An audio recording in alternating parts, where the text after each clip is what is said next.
Iya, pertama-tama waktu di bulan April ya, di bulan April begitu kejadian COVID, mungkin semua orang juga kaget ya. Jadi proses penjualan wealth management yang biasanya dilakukan secara face to face tiba-tiba tidak bisa dilakukan karena adanya PSBB. Ya, jadi itu juga membuat semua orang harus melakukan adaptasi.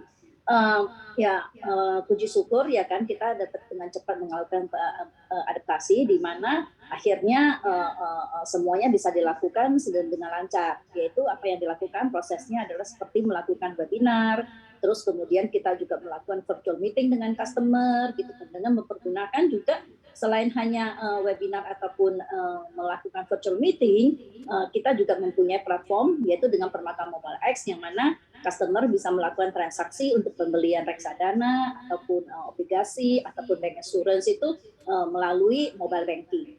Ya, dengan adanya digital solution seperti itu menjadi bisa lebih mempermudah sehingga halangan yang kita duga kalau misalnya kita tidak bisa face to face itu akan menjadi satu kendala yang besar, ternyata itu bisa di-overcome dengan cukup baik sehingga bisnis bisa berjalan dengan lancar kembali. Baik, artinya peran dari platform digital ini cukup besar begitu ya untuk Bank Permata. Lalu untuk Bank DBS seperti apa, Pak Rudi?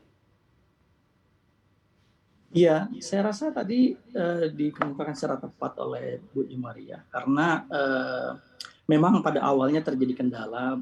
Kami beruntung sekali ada beberapa hal yang kami lakukan sebelumnya mungkin jadi membantu di dalam bertransisi dan beradaptasi di lingkungan tersebut.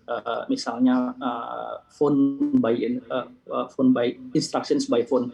Nah itu jadi kita sudah melakukan itu jauh sebelumnya. Nah, kalau kita lihat sendiri sebenarnya kalau saya perhatiin kendala-kendala ini malah menjadi booster buat inovasi digital ya. Tentunya bukan hanya buat Permata atau DBS saja, yang lainnya juga. Jadi saya melihat ini justru booster untuk inovasi digital. Nah kita sendiri kalau kita bicara mengenai inovasi digital, kita lakukan dengan dua pendekatan. Satu pendekatan eksternal customer.